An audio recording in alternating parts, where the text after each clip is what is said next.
What keeps us healthy and happy as we go through life? If you were going to invest now in your future best self, where would you put your time and your energy? There was a recent survey of millennials asking them what their most important life goals were. And over 80% said that a major life goal for them was to get rich. And another 50% of those same young adults said that another major life goal was to become famous. And we're constantly told to lean into work, to push harder and achieve more. We're given the impression that these are the things that we need to go after in order to have a good life. Pictures of entire lives, of the choices that people make and how those choices work out for them, those pictures are almost impossible to get. Most of what we know about human life, we know from asking people to remember the past. And as we know, hindsight is anything but 20/20. We forget vast amounts of what happens to us in life, and sometimes memory is downright creative. But what if we could watch entire lives as they unfold through time? What if we could study people from the time that they were teenagers all the way into old age to see what really keeps people happy and healthy? We did that. The Harvard study of adult development may be the longest study of adult life that's ever been done. For 75 years, we've tracked the lives of 724 men. Year after year, asking about their work, their home lives, their health, and of course, asking all along the way without knowing how their life stories were going to turn out. Studies like this are exceedingly rare. Almost all projects of this kind fall apart within a decade because too many people drop out of the study, or funding for the research dries up, or the researchers get distracted, or they die, and nobody moves the ball further down the field. But through a combination of luck and the persistence of several generations of researchers, this study has survived. About 60 of our original 724 men are still alive, still participating in the study, most of them in their 90s. And we are now beginning to study the more than 2,000 children of these men. And I'm the fourth director of the study. Since 1938, we've tracked the lives of two groups of men. The first group started in the study when they were sophomores at Harvard College. They all finished college during World War II, and then most went off to serve in the war. And the second group that we've followed was a group of boys from Boston's poorest neighborhoods. Boys who were chosen for the study specifically because they were from some of the most troubled and disadvantaged families in the Boston of the 1930s. Most lived in tenements, many without hot and cold running water. When they entered the study, all of these teenagers were interviewed, they were given medical exams. We went to their homes and we interviewed their parents. And then these teenagers grew up into adults who entered all walks of life. They became factory workers and lawyers and bricklayers and doctors, one president of the United States.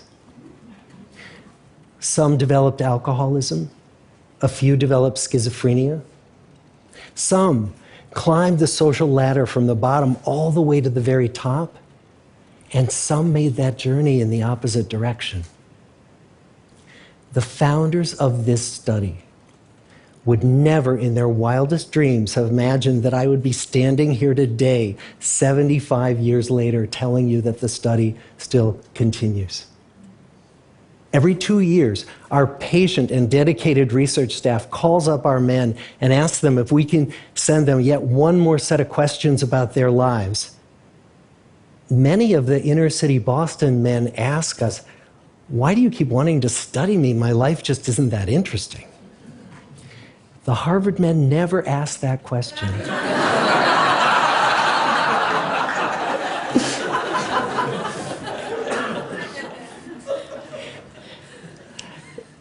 get the clearest picture of these lives, we don't just send them questionnaires. We interview them in their living rooms. We get their medical records from their doctors. We draw their blood. We scan their brains. We talk to their children. We videotape them talking with their wives about their deepest concerns. And when, about a decade ago, we finally asked the wives if they would join us as members of the study, many of the women said, "You know, it's about time." So what have we learned? What are the lessons that come from the tens of thousands of pages of information that we've generated on these lives? Well, the lessons aren't about wealth or fame or working harder and harder. The clearest message that we get from this 75-year study is this: good relationships keep us happier and healthier, period. We've learned 3 big lessons about relationships. The first is that social connections are really good for us and that loneliness kills. It turns out that people who are more socially connected to family, to friends, to community, are happier, they're physically healthier, and they live longer than people who are less well connected. And the experience of loneliness turns out to be toxic. People who are more isolated than they want to be from others find that they are less happy, their health declines earlier in midlife, their brain functioning declines sooner, and they live shorter lives than people who are not lonely. And the sad fact is that at any given time, more than 1 in 5 Americans will report that they're lonely. And we know that you can be lonely in a crowd and you can be lonely in a marriage. So the second big lesson that we learned is that it's not just the number of friends you have, and it's not whether or not you're in a committed relationship, but it's the quality of your close relationships that matters. It turns out that living in the midst of conflict is really bad for our health. High conflict marriages, for example, without much affection, turn out to be very bad for our health, perhaps worse than getting divorced. And living in the midst of good, warm relationships is protective. Once we had followed our men all the way into their 80s, we wanted to look back at them at midlife and to see if we could predict who was going to grow into a happy, healthy octogenarian and who wasn't. And when we gathered together everything we knew about them at age 50, it wasn't their middle-aged cholesterol levels that predicted how they were going to grow old. It was how satisfied they were in their relationships. The people who were the most satisfied in their relationships at age 50 were the healthiest at age 80. And good, close relationships seem to buffer us from some of the slings and arrows of getting old. Our most happily partnered men and women reported in their 80s that on the days when they had more physical pain, their moods stayed just as happy. But the people who were in unhappy relationships, on the days when they reported more physical pain, it was magnified by more emotional pain. And the third big lesson that we learn about relationships and our health is that good relationships don't just protect our bodies, they protect our brains. It turns out that being in a securely attached relationship to another person in your 80s is protective. That the people who are in relationships where they really feel they can count on the other person in times of need, those people's memories stay sharper longer.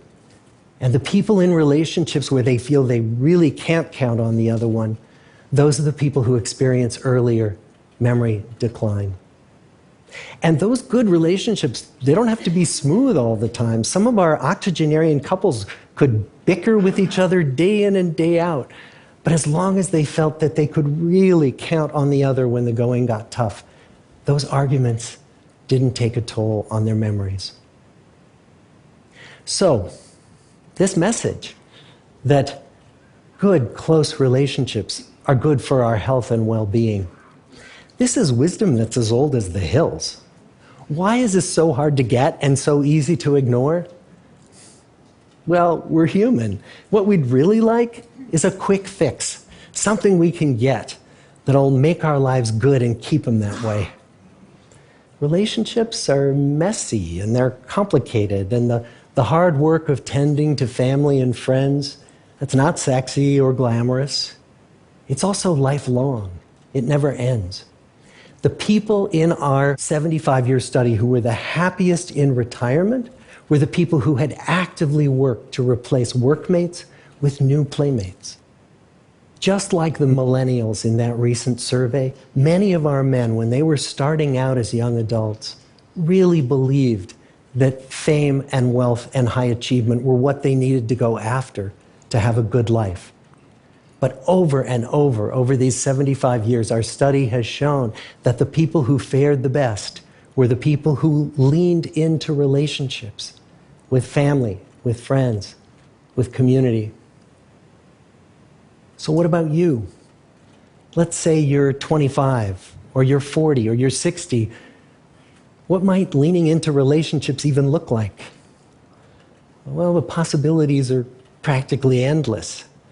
It might be something as simple as replacing screen time with people time, or livening up a stale relationship by doing something new together, long walks or date nights, or reaching out to that family member who you haven't spoken to in years, because those all too common family feuds take a terrible toll on the people who hold the grudges. I'd like to close with a quote from Mark Twain. More than a century ago, he was looking back on his life, and he wrote this: "There isn't time. So brief is life for bickerings, apologies, heartburnings, callings to account. There is only time for loving, and but an instant, so to speak, for that. The good life is built with good relationships." Thank you.